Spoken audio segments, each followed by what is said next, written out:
Le 360 de l'info, les filles, et vous aussi à la maison, vous pouvez participer dans la barre de commentaires. C'est très simple, nous avons chacun 20 secondes pour réagir à un fait d'actualité. Je vous propose de commencer tout de suite avec le premier fait. Il s'agit de la folle déclaration de Julien Bert dans Les Princes et les Princesses de l'amour 8. Alors le montage des Princes et des Princesses de l'amour 8 a été bouleversé, vous l'avez vu sur W9, pour coller à l'actu de la rupture entre Ilona et Julien Bert, alors que dans ce même épisode, on assistait quelque part à la demande en fiançailles. Bonne ou mauvaise idée de la production d'adapter? Jinda, t'as 20 secondes, c'est à toi. Mais c'est plus qu'une bonne idée. Ils étaient obligés de le faire. On l'a vu sur les réseaux sociaux, leur séparation.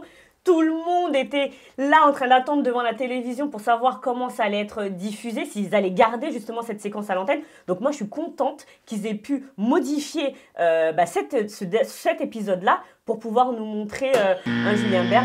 Sabrina, c'est à toi. Moi, j'ai trouvé ça super mignon, vraiment, qu'on retrace leur histoire comme ça, c'était superbe. Il y a juste un truc qui m'a embêtée et vraiment gênée, c'est quand il lui a demandé de poster une photo sur son Instagram pour lui dire, pour lui donner une deuxième chance. Enfin, franchement, cette émission-là, tu le sais, Lila, tes prétendantes, tous les prétendants, ils sortent des réseaux sociaux. On a TikTok, on a Instagram, on a tout. Et on est encore sur les réseaux sociaux et ça me saoule. C'est à toi, Lila. Moi, je trouve que c'est une hyper bonne idée d'avoir adapté l'épisode du mariage parce que franchement, c'est un couple hyper attendu. Tout le monde les aime parce qu'ils sont trop touchants et on avait besoin de ça pour se mettre un peu dans le truc. Ah bah t'as encore un peu de temps si tu veux continuer. Et ben, j'espère que ce couple va reprendre. Et bah t'as encore un peu de temps si tu veux. Non, c'est à moi. Ah, oh là là, vous avez tout dit, je suis le dernier. Ah, okay. Alors, moi j'ai trouvé déjà bravo à Julien Bert parce que je trouve que c'était extrêmement mignon ce qu'il a fait à l'écran. Après, en termes avec un œil de production, je trouve que ça fait rafistolage, ça fait bricolage, ça fait pas qualitatif. Et je suis d'accord avec Sabrina, j'ai pas envie de regarder Les Princes pour voir ça. Je peux le voir sur les réseaux sociaux, les snaps, les machins, les trucs, ça fait bricoler.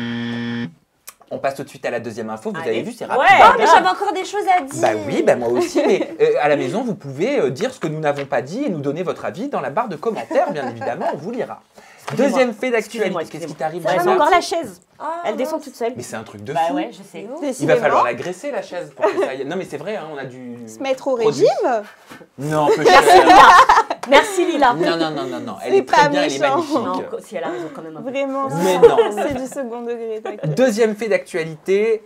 Il s'agit de Younis Abbas, séquestré Kim Kardashian. Alors, le braqueur de la star de télé-réalité mondiale était l'invité de Ruquier ou encore de Cyril Hanouna pour faire la promo de son livre dans lequel il relate la séquestration de Kim Kardashian. Choqué ou pas choqué? Jinda, c'est à toi, t'as 20 secondes, vas-y. Bah, écoute, moi je suis pas choquée. En fait, je suis choquée mais pas choquée. On a cassé du sucre sur TPMP alors qu'il a fait v'là les interviews. On dirait que t'es assise. Ouais, mais c'est vrai. Il était chez Non-Stop People sur Europe 1, Paris Match, Le Figaro et on a juste souligné le fait qu'il soit sur TPMP. Après, son histoire, oui, elle est moi j'ai dit Ruquier. Oui, mais c'est vrai que l'entendre parler, lui, c'était horrible. Sabrina. Écoute, moi j'adore enfin qu'on entende justement des gens à qui on peut pas donner la parole parce que justement ils sont pas, enfin c'est des gens qui ont fait des choses pas très cool. Putain, j'ai perdu le fil. Mais ce que je trouve ça un petit peu aberrant, c'est le fait qu'il va être jugé et que le mec sort un livre pour faire sa promotion sur un plateau alors que son jugement n'est pas encore voilà. Lila, c'est à toi. Pour reprendre un peu ce que Sabrina a dit, moi personnellement ça m'a un peu choquée qu'on donne de la lumière et qu'on médiatise comme ça, qu'on fasse un peu des stars, des gens qui ont fait des actions pareilles, parce que c'est des trucs que d'autres personnes pourraient reproduire pour être en lumière et ça fait peur. Franchement, moi, ça m'a un peu choquée. Ah bah, je veux bien prendre tes secondes de rap, j'y vais, c'est parti. Moi, je trouve que c'est la honte en termes de médias. Je suis désolée, c'est la honte. En gros, ça renvoie quel message? Ça renvoie le message suivant pour moi, c'est aller braquer, aller violer. Si. Commettez des crimes, écrivez un livre, on vous recevra et on vous mettra en bombe pour pouvoir faire votre promotion. Non, je suis désolée. La personne, Kim Kardashian ou la personne qui s'est fait séquestrer, peu importe qu'elle soit connue, pas connue, de voir ton braqueur, c'est horrible. Ça fait peur, ouais. Voilà. Moi, ce qui me dérange, c'est qu'il n'a pas été encore jugé et qu'il fasse la promotion de son livre. Voilà, j'ai pris encore 2 secondes à Lila. On passe 5 secondes en moins sur le prochain fait d'actualité, Sabrina. Tu vas finir à 0. La preuve que je parle trop. Alors, troisième fait d'actualité, il s'agit d'Antoine Goretti. Il s'est filmé sur ses réseaux sociaux après avoir apparemment ingéré des substances. On regarde d'abord une vidéo et après on donnera notre avis en 20 secondes.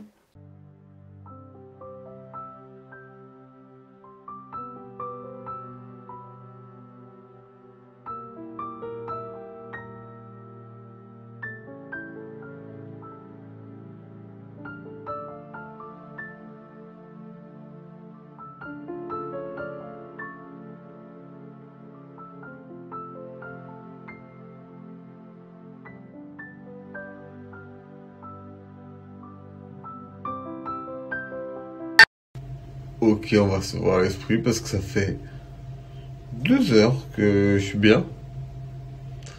Sauf que maintenant, je vois des gens qui passent. Alors Antoine Goretti dans sa salle de bain, bouteille à la main, les yeux qui révulsent, discours incohérent, dans un état second total. Beaucoup d'internautes ont pensé que ce dernier avait ingéré des produits illicites. Comment en arriver à poster ça sur les réseaux sociaux? Ginda, 20 secondes. Bah, comment on en arrive là quand on est dans la détresse totale, dans la déprime totale? Il y a une histoire avec Natania. Apparemment, d'ailleurs, les gens se sont pris à elle en l'accusant d'être responsable du mal-être d'Antoine. Mais moi, malheureusement, je pense qu'une rupture, des fois, il y a des situations qui font qu'on peut en arriver là. Et ça fait beaucoup de peine, d'ailleurs, de se mettre en avant comme ça sur les réseaux sociaux. Sabrina. Moi, ça me fait énormément de peine et c'est pas le premier qui montre un petit peu sa détresse. On a vu Virgile qui a parlé de son hospitalisation, par exemple. Donc, on voit que parfois, les candidats de télé-réalité, ça reste des êtres humains et quand ça va pas, ça va pas. Alors, le fait qu'il l'ait filmé, voilà, il a dit qu'il ne s'en souvenait pas. Il avait trop bu, il avait besoin d'oublier. Et je pense que c'est un cri d'SOS et que ce garçon, il faut plus l'aider que plutôt le charrier et faire tourner cette vidéo. Lila. Moi, je pense que c'est plutôt vraiment un mal-être intérieur profond. Et je pense qu'il ne s'est pas rendu compte forcément sur le coup qu'il postait ça. Le lendemain, peut-être qu'il s'en est voulu, peut-être pas. C'était peut-être aussi une sonnette d'alarme. Mais en tout cas, ça fait vraiment de la peine de voir ça et de voir quelqu'un aussi malheureux. Parce que quand on est médiatisé, que notre couple est médiatisé et que ça va pas, et c'est vraiment dur à vivre. Moi, ça me crève le cœur parce que Antoine Goretti, c'est quelqu'un que j'affectionne beaucoup, c'est quelqu'un que j'apprécie énormément, c'est un bon garçon et de le voir comme ça me fait quelque chose. Je le vois dans son état qui n'est pas du tout normal. Il y a une raison, on ne sait pas si Natania, ça ne sert à rien d'incriminer, on ne sait pas si c'est personnel, on ne sait pas si c'est familial, on ne sait rien au moment où on parle. Je pense juste que inconsciemment, c'est un appel à l'aide. Ouais.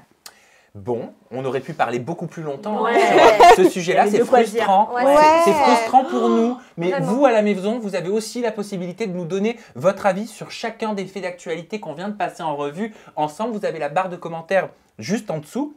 On regardera vos différents avis et dites-nous ce que vous avez pensé aussi de cette nouvelle séquence. Tout à fait. Vous, qu'est-ce que vous avez pensé de l'exercice? J'ai adoré, C'était il cool. manquait 10 secondes. Et moi, j'aurais voulu faire ça. Moi, j'aurais voulu faire ça.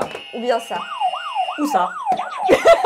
Et moi, j'ai envie de vous dire que vous pouvez tout simplement à la maison avoir le pouvoir de nous dire, de nous aiguiller si vous voulez que ça dure 20 secondes ou que ça dure 30 secondes. Vous mettez 20 ou 30 dans la barre de commentaires et on vous écoutera très certainement.